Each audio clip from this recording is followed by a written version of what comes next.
It's now time for us to look at what the papers are reporting this morning, and let's have a sneak peek through all the front pages of the newspaper. The Nation newspaper says businesses hit airlines flight delays, cancellations, 33,235 delayed, 1,189 cancelled out of 70,543 trips last year. Nigerian Tribune speaks to ground rent debt. Tinubu saves PDP, others FCTA gives them 14 days to pay up. Blueprint newspaper on paid ground rent. Tinubu waits in as FCTA seals PDP Secretariat, Access Bank, FRS, others. Nigeria News Direct says showdown as FCTA seals PDP National Headquarters, FRS office, others over decades of unpaid ground rent. Daily Trust. Hours to neck meeting. FCTA seals PDP headquarters. That's what concerns Daily Trust, in this matter. And if you look at the Punch newspaper, tension in PDP. Governors, BOT reconvene as neck meeting stalls. Daily Independent, PDP in dilemma over neck meeting as caucus session lingers. This Nigeria speaks to insecurity. Rise up and defend us. Zulum charges military. Borno governor meets with president, vows not to allow Boko Haram, ISWAP control any local government area. Leadership newspaper speaks to the insecurity matter in Abuja, where a suspected suicide bomber killed in an explosion. And then Platform Times, sit-at-home crisis cost Southeast 7.6 trillion naira in 4 years. That's according to SBM report. And Sporting Life, Al-Hilal's president waits on Saudi government to sign Osimhen. Now let's get down to brass tacks by demystifying some of the stories that are reported by these papers. If you look at the Nation newspaper, I think it's standalone this morning. It talks about the businesses which were hit by airlines flight delays and cancellations, and we have about 70,543 trips last year that were cancelled. 1,189 cancelled out of the earlier figures that I read out. Etomal, I'd like to start with you. What do you make of this? Do you think this is affecting, not just the airlines themselves, but businesses and people who are planning to commute from one place to the other? Most businessmen plan their out-of-town meetings very close to when there is a flight that will allow them make that meeting. For example, I have a 4 o'clock appointment in Abuja, This morning? No, I'm just giving an example. I have a 4 o'clock appointment in Abuja. Right. I would not want to leave at 7 a.m. I'll want to leave at maybe 2, all right? And then that 2 o'clock flight is cancelled.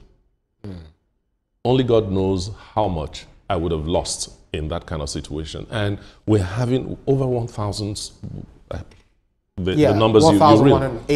89. Yes. Yeah. Over 33,225 delayed. Delayed.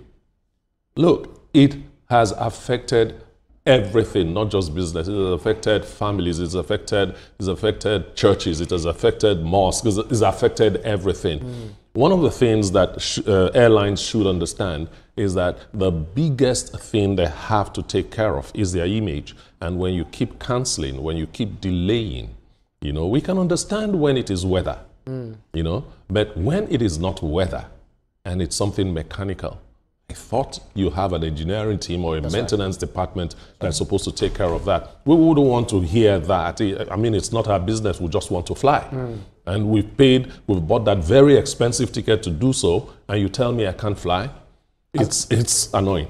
Veronica, as a matter of fact, a lot of people go ahead to buy some of these seats. So you're wondering whether they are selling out some of these seats or they've themselves sold out.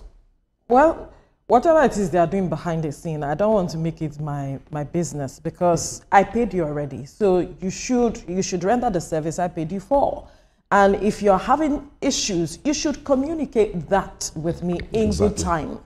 But often the time, what you see is that they don't communicate that with you, and then you are there waiting. I recall a particular time, I think that was sometime last year, I had to wait at the airport for close to 10 hours. We were supposed to get to Abuja at a particular time, say 7 or so, but we got there the following morning. It was sad, it was tiring, and we had something to do that morning.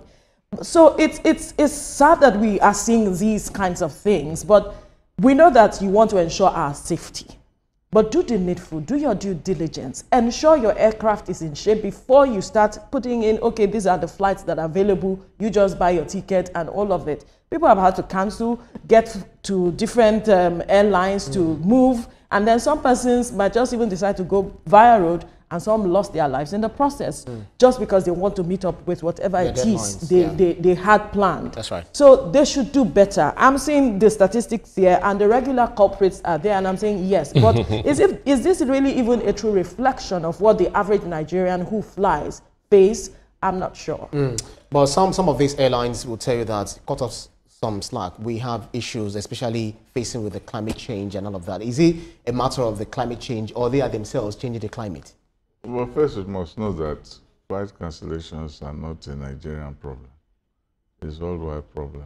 In the US, it's about 1%. This one is about 1% or something like that. It's still not, it's nothing extraordinary, you ask me. And delays in the US, in 2025 alone, it's about 37% of flights delayed in the US. So we know that the pressure to fly is there, but you know, so safety is also important. Absolutely. If these people, if there is any doubt, don't fly. That is, you don't need any reason to risk it or to wing it, as they say. You know, so I understand the problem of flight cancellations and flight delays, but we still have to trust the airlines that they are taking the right steps. Uncle Sam, my issue is, yes, we understand these things happen all over the world. But you see, the difference between the American example and the Nigerian example is that the airline will inform you in good time. And they compensate you. And yes, they compensate you when necessary. That doesn't happen here. And, you know, it makes you feel... They don't necessarily inform you in good time. In the US, I've been to the airport in the US, and then they say, oh, the flight has been delayed. And then they will delay it again and delay it. Especially if it's time of Thanksgiving. Especially Thanksgiving. It sometimes can be really bothersome. I'll just tell you, well, the flight has been delayed, has been delayed. You can look for popcorn, you can look for, if you drink beer, go and drink beer and console yourself. But the problem is that it has been delayed, there's nothing you can do. And if you like, you can sleep off and then... You can sleep at the... You can sleep All at right. So looking at Nigerian Tribune, as well as Blueprint, Nigerian News Direct, Daily Trust, and then somewhat the Punch newspaper, they talk about the grant rent, which we started off by discussing. But PDP seems to see it as an affront on democracy. They felt being attacked. So how do you see it? If you were PDP, how would you feel? But I understand that building doesn't belong to them. No, it doesn't. It's a privately owned property. Yes, I understand that it's a privately owned property. Why I think they believe that way is that their net meeting was scheduled to happen the same day that the property was sealed, and that's why they are feeling the way they are feeling. But the idea of saying we're going to court because of this, I would say don't go to court, go negotiate payments. You understand? The truth about it is that, yes, you are owing ground rents. You have to pay, all right? So go negotiate how you would pay that will make things easy for you instead of adding another problem to all the problems that you already have. The witch cried last night, and then the baby died this morning. That's the classic case, because of we see what has been going on, especially with the FCT minister, Nyesom Wike, and the way he's been speaking, talking about, yes, he's going to whole hog to ensure justice is done within the party, and that agreements that were reached was, reneged brazenly reneged on. And so whatever it is, he's going to do it. And so after that, you are now saying you are locking up these places. But it's not only the property. But they will interpret it as such. They will interpret it that way. They will interpret it as such. But they got a notification ahead. They don't care. This is politics for them. They don't care. It is that, because you are the FCT minister, you feel that, this is part of how you want to deal with the party, or because you are aggrieved, But that's how I'm seeing that they are interpreting things, and I say, you know what, we'll go to the court, and if you are in their shoes, you definitely interpret it as well. But I'm sure that some might have a different perspective. Why are you accusing me of a different?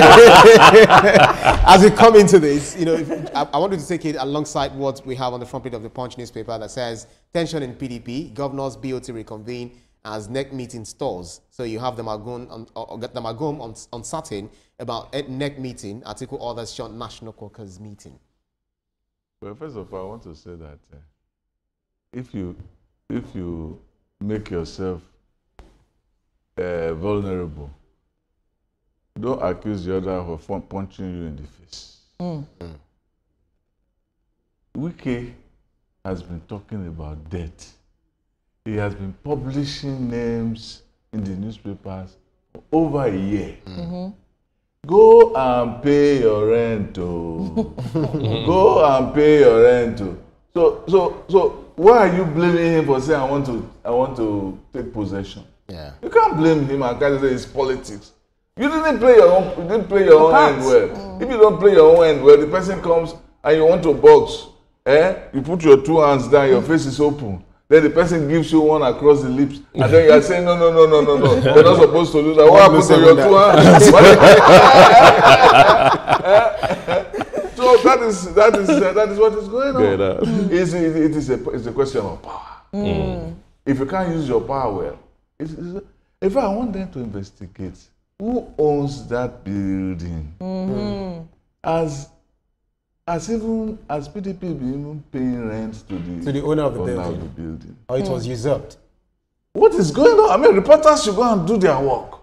Who is paying the rent? Who owns that building? Is it a PDP man who owns the building? If PDP has been paying rent, is it a double whammy? That PDP is not paying rent, the owner of the building is not paying rent. Is it one impunity on top of another impunity? To obtain another thing, or debt upon debt, which equals debt. Is it what we are seeing? So because we are seeing that even PDP, if husband and wife keep fighting, when would they remember to pay the rent of the house? That's right. That's right. That's true. But the landlord will settle the matter at the end of the day. One parent, they say no. Before your husband is saying, you never put food money for grant. We want to pay school fees. They want the landlord come. What of rent? The rent, the one way now, you people have not settled the but come and settle the matter.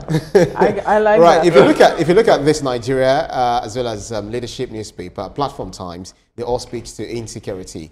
And this Nigeria, for instance, says, insecurity, rise up and defend us. Zulum charges military. And he also met the president, vowing not to allow Boko Haram, ISWAP, control any local government area. This is, we are recording, a reprisal, from this terrorist. Yes. Is it one step forward, 10 steps backward, or how do you interpret this? For me, it's difficult for me to say whether it's one step backwards or 50 steps forward. One thing that is glaring is that Zulum has been making noise. Zulum has been talking to people. He has spoken to the federal government. He's spoken to the military. Look, come and help us. The man is shouting. I think we should, the government should help him. The government should step in seriously, take a decisive action. Yes, I like the idea that security is in the front burner of the administration right now. They are doing everything about it. But Zulum's case is really bothering that governor, and he needs every security institution to come to his aid. Veronica, if you look at the leadership newspaper, this bomber, military were able to stop him, but then 2 persons sustained injury and 6 suicide, from 6 suicide bomber mortars. Is that to say that we are doing so much, or we are getting ahead of our intelligence? It's a sad one for me that we are seeing a resurgence of suicide bombers, especially at the FCT, the capital. There's a lot that it says for me. Security-wise, it means that there are porous would I say access, or there are porous areas that we are not paying attention to? Yeah. Yes, we got intelligence, but what if he had succeeded? Because to an extent he succeeded, because that bomb was able to detonate the bomb. Yeah. But it's just that he was saved in the process, but then some other persons were injured. So I think we need to do more. We need to step up. But the FCT and any other part of the country shouldn't be having this resurgence of attacks. Suicide bombers, recall how many years ago how we had tried to deal with these matters. We recalled the UN building that was bombed at some point, even at the FCT. Yeah. So I think that we should be moving away from these kinds of things. And if you look at the platform times, as you come in, if you look at it, it's not just in Abuja, not just in the north. If you go to the southeast, for instance, it's costing them a whole lot of money, 7.6 trillion naira in 4 years, talking about the sit-at-home crisis, where transporters have lost 13 billion, are losing 13 billion naira weekly, and SMEs also lose 4.6 trillion naira. So it's all round. Well, I want to first of all interrogate what you said about Zulum. I think Zulum is making too much noise for a governor. Really? Because it's also enabling it's also by making too much, it's enabling and giving publicity to those people. I think Zulum is becoming a little bit juvenile in the way it's handling it. And I see that too, that there was this area called Mate, that the military dislodged much of the people and threw them back. And even that itself was not really emphasized, that the thing has started to roll back. Because Zulum said that the president should not listen to sycophants, you listen to the military. Who are the sycophants? They should let us know. I mean, it's not talking like a governor, it's talking like an agitator. I don't like the way Zulum is going about it. Could it be pressure? It seems to me a little bit irresponsible for a governor to be talking like that. Could it be pressure? It is not pressure. If it is pressure, then that's why you're a chief executive. Yeah. If you're a chief executive, you're supposed to be aplomb. But it doesn't control the security. It doesn't control the you don't secure this. You have them at your beck and call. You have access to national security advisor. You have access to the president. You have access to everybody. You are a chief executive. It's not as if nobody is giving you audience. It just has audience with the president. It was the president when they went to Anambra. The other day was one of the governors who was there. Yeah. So I mean, Zulum should act with a great sense of gubernatorial responsibility. Then on the issue of the Southeast, Southeast it is suicide. It's mass suicide. There's a book by this Nobel laureate, forgotten his name now. This Jewish writer who wrote about societies have the tendency to commit mass suicide because when you are losing trillions and you know that the people are in your midst and you cannot use coercive methods to flush them away. It's just like a society watching itself, sitting like the suicide bomber with bomb in his chest and the thing ticking away. So who is supposed to coerce them or chase them out of their midst? I'm just wondering. No. What is going on in the place is that everybody knows who the bad guys in their midst are. When you are living in a society. Yeah. So there needs to be an organization to deal with these people. If you read the history of the Second World War, there's one book I'm reading now, The Last Days of Budapest. You see a story of how the Nazis were dealt with by the locals. Even though they said they are the strong people, Nazis had it hard because people were moving together. Because of our time. I know Uncle Sam always has a lot of stories to tell. There's a whole lot. So if you look at the Sport and Life, has a whole lot of it. And then Opportunity wins 1,500 meters gold amidst doubts, etc., etc. So you can grab any of these papers and, get further digging into them. Absolutely.